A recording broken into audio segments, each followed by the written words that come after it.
Good afternoon students. अभी हम लोग हाफ हिंदी का पंपा सर ये वाला पोएम देखेंगे। ये किसने लिखा है? नरेश मेहता जी ने।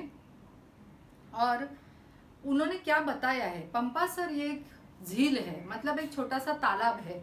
और इस तालाब के आजू बाजू में कैसा वातावरण होता है इसके बारे में बताया गया है। लेकिन ये बहुत पुराना है। मतलब राम की जो परम भक्त दासी थी शबरी, तो वो पंपा सर के बारे में उन्होंने जो सुना था वो उन्होंने यहाँ पे लिखा है। देखो, प्रस्तुत पद्यांश शबरी खंड काव्य से लिया गया है। यहाँ पर कवि नरेश मेहता जी ने पंपा सरोवर के पास मुनियों के आश्रम, बटुकजन के क्रियाकलाप, बटुकजन यानी छोटे जो बच्चे होते हैं उनको कहते हैं बटुकजन, बराबर। और क्रियाकलाप मतलब क्या है? कार्य। वहाँ के पशु पक्षी, प्रकृति सौंदर्य आदि का बड़ा ही मनोरम वर्णन किया है। मनोरम वर्णन मतलब मन को भाने वाला वर्णन किया है। शाल और सागौन वनों को पार किया शबरी ने, सुन रखा था नाम कभी पंपा सर का शबरी ने।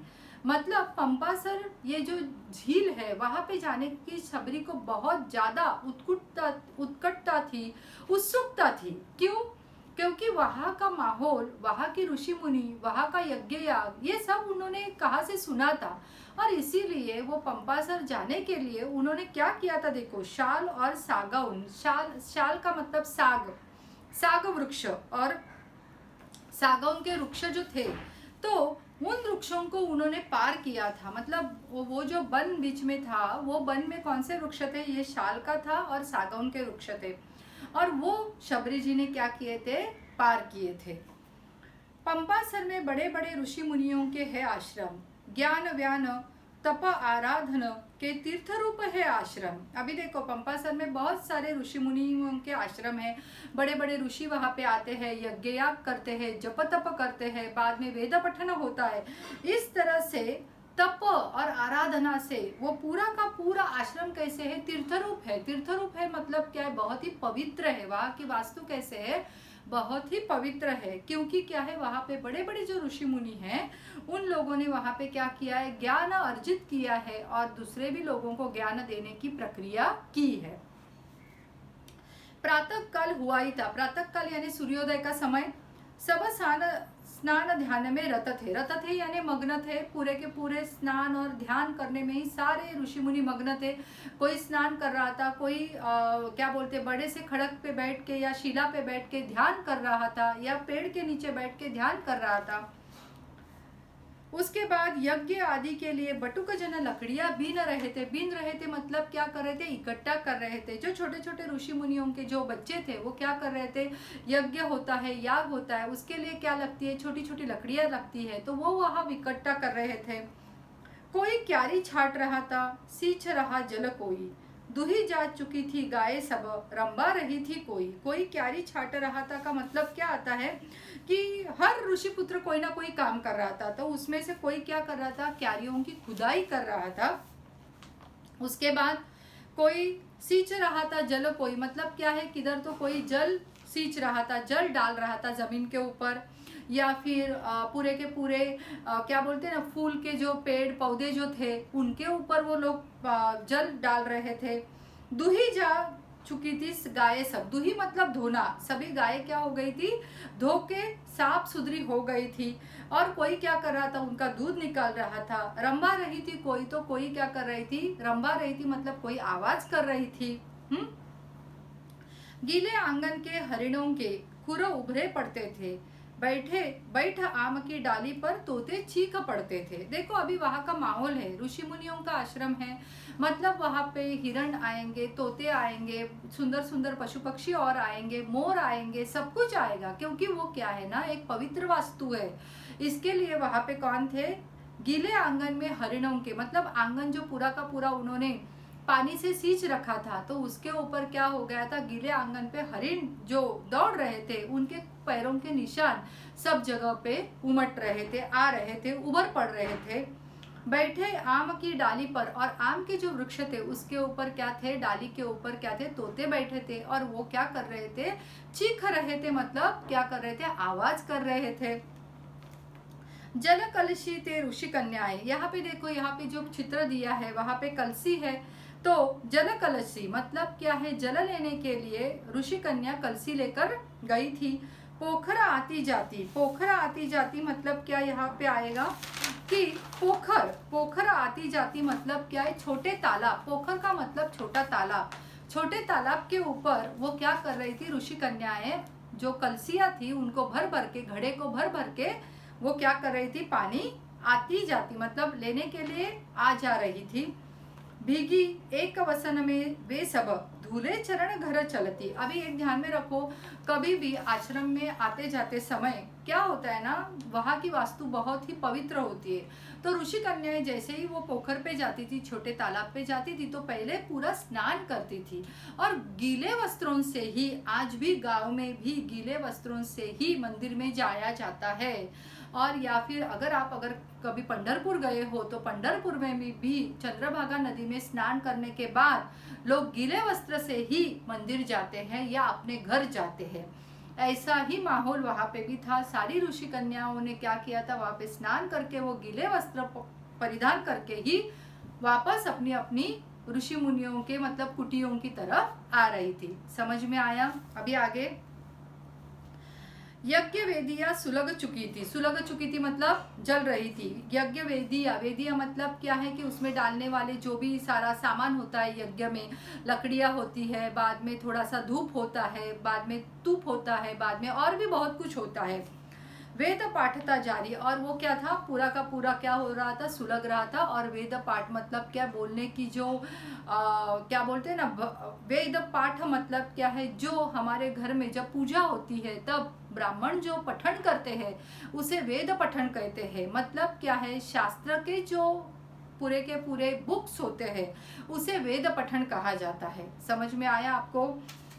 वेद पठनता जारी, कितनी दिव्य और भव्य थी शांति यहाँ की सारी। बराबर है ना? देखो हमारे घर में भी हम लोग जब यज्ञ याग करते हैं तो घर में एक तरह की शांति होती है, सुकून होता है। मंदिर में जाते हैं तो एक तरह का सुकून हम लोगों को अच्छा लगता है। बराबर, उसी तरह से दिव्य और भव्य थी मतलब वहाँ का पूरा माहौल क्या था, बहुत ही भव्य था और दिव्यत्व से भरा हुआ था। मतलब क्या, भगवान का वहाँ पे वास है ऐसा लग रहा था। बराबर, थी विशाल कितनी हरितमा, अभी ऋषियों का वृक्ष वहाँ पे पूरा का पूरा क्या है, ऋषि मुनि वहाँ पे बसते हैं। मतलब सारी जगह पे क्या होगी, हरितमा होगी। मतलब क्या है, बड़े बड़े वृक्ष, हरे भरे वृक्ष होंगे।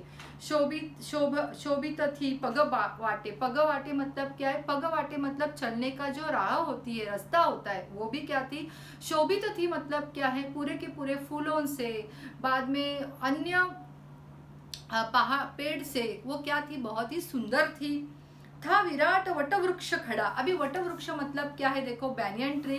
बराबर, फैलाए वृद्ध जटाए, अभी आप सबको पता है बैनियन ट्री को क्या होते हैं, ऐसे ऐसे ऐसे ऐसे रूट्स होते हैं, हम लोग उसको रूट्स बोलते हैं। बराबर, जो डालियों से निकलते और जमीन तक रहते हैं। बराबर, तो उसको उन्होंने क्या बोला है, वटवृक्ष जो है उनकी क्या है, फैलाए वृद्ध जटाए, मतलब वो जो पूरे के पूरे रूट्स है वो कैसे थे, साधु मुनि के ऊपर देखो, वो लोग क्या है ना, रोज बाल नहीं बनाते हैं, तो उनके क्या होते हैं, बालों में जटाएं होती है, और वो जटाएं वो लोग क्या करते हैं, ऐसे ही छोड़ के रखते हैं। तो उन्होंने उन पेड़ के रूट्स को क्या बोला है, साधु की जटाएं कहा है।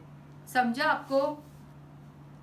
दूर किसी एकांत विजन में मुग्ध मयूरी तन्मय, अभी विजन में मतलब क्या आता है, जनहीन, मतलब जहां पर कोई आदमी आता जाता नहीं है, वहां पे एकांत में एक मयूर क्या कर रहा था, एकदम मस्त अपना गाना, मतलब अपने आवाज में क्या कर रहा था, सुरीले आवाज में वो क्या कर रहा था, तान लगा रहा था। और मुक्त मयूरी तन्मय देख रही अपनी प्रिय का रास नृत्य जो रसमय, और हमेशा ध्यान में रखो, मयूर जो होता है वो कभी भी, मोर जो होता है वो जब भी एकांत होता है तो बहुत सुंदर आवाज निकालता है, और अपना पूरा का पूरा जो पंख रहते हैं वो ऐसे पूरे के पूरे ऐसे गोल घुमाकर वो क्या करता है, नाच करता है।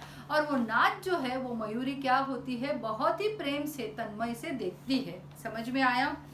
अभी आगे, हर सिंगार चंपा कनेर कदली केला थे फूल, कमलों पर टूट पड़े थे भ्रमर सभी रस भूल। अभी देखो ये सारे के सारे क्या है, सारे के सारे फूलों के नाम हैं। हर सिंगार, चंपा, कनेर, कदली, और केला, मतलब केला जो होता है उसके भी फूल होते हैं।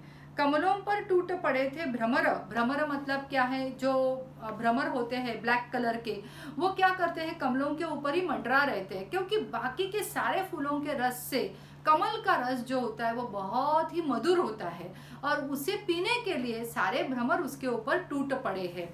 मतलब क्या है कि पूरे के पूरे वहाँ पे जितना भी ऋषि मुनियों का जो पूरा आश्रम है नदी के झील के किनारे, पंपासर झील के किनारे, तो वहाँ का उन्होंने बहुत सुंदर वर्णन किया है। और वहाँ पे ये सारे फूल है, पेड़ है, पौधे हैं, और इस तरह से वो पूरा का पूरा झील का जो दृश्य है वो बहुत ही सुंदर दिखता है। समझ में आया आपको? देखो, राम भक्त शबरी ने उनके पंपासर के बारे में बहुत सुना था, और वो बहुत ही बड़ी भक्त थी, राम की तो थी ही, लेकिन ऋषि मुनियों के प्रति भी उन्हें बहुत ही सेवा करने की आशा थी, और वो देखने का उनको बड़ा ही मन था। इसके लिए वो बेचारी शाल और सागौन जैसे बड़े बड़े वन जो बीच में थे उनको पार करके वो एक बार पंपासर चली गई। और उन्होंने क्या क्या देखा, तो ये उन्होंने बहुत सुंदर तरीके से ये वर्णन किया है। हम लोगों ने अभी देखा क्या क्या देखा, कि वहाँ पे बड़े बड़े ऋषियों के आश्रम हैं, वहाँ पे वो लोग ज्ञान देते हैं, लेते हैं, बराबर तपा आराधना करते हैं। थर्ड पैराग्राफ में क्या दिया है कि सारे जो भी ऋषि मुनियों के जो छोटे बच्चे, बटुक जन, एक्चुअली बटुक किसे कहा जाता है कि जो लोगों में विधिवत मुंज जो नहीं करते हैं, उन्हें मुंज होने तक जो मतलब बच्चे रहते हैं उन्हें बटुक कहा जाता है। समझ में आया? बाद में कोई क्यारी छाट रहा था, मतलब क्या है, क्यारी छाट रहा था मतलब ये जो होते हैं पेड़ के जो छोटे छोटे ये होते आते हैं वो भी छाट रहे थे।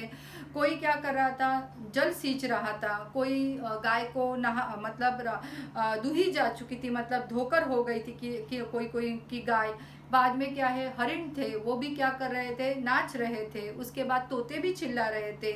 ऋषि कन्याएं छोटे से पोखर पे मतलब तालाब पे जो कलसी है वो लेकर घर पर वापस जा रही थी। बाद में यज्ञ वेदी या सुलग रही थी, मतलब क्या है कि आग जो है वो यज्ञ में डालने का सारा सामान, उसके वजह से सब यज्ञ आग सुलग रहे थे। बहुत ही सुंदर और सुहावना दृश्य वहाँ पे था। इस तरह से पूरे के पूरे हमारे ये पंपासर, ये पूरे के पूरे पोयम में उन्होंने क्या बताने की कोशिश की है कि वहाँ का माहौल कैसे था और कितना सुंदर था, और ऋषि मुनि और सारे प्राणी उसे कैसे पवित्र रखते थे, ये बताने की यहाँ पे कोशिश की गई है। समझ में आया आपको? ध्यान में आया? पीछे का शब्द संसार बहुत अच्छे से देख लेना कि वहाँ पे उन्होंने क्या क्या दिया है। बटुक जन यानी छोटे छोटे बच्चे, शाल यानी एक प्रकार का वृक्ष, रंभाना यानी गाय का आवाज, और हरितमा यानी हरियाली, टूट पड़ना यानी क्या होता है, हमला बोल देना, मतलब के सारे भ्रमर वहां पे क्या हो गए थे, एक साथ उस कमल के कलियों पे आकर रस क्या कर रहे थे, पी रहे थे। समझ में आया? इस तरह से यहाँ पे सुंदर तरीके से हमें पंपासर का वर्णन किया गया है। समझा? ध्यान में आया पोयम? ओके, चलो बाय।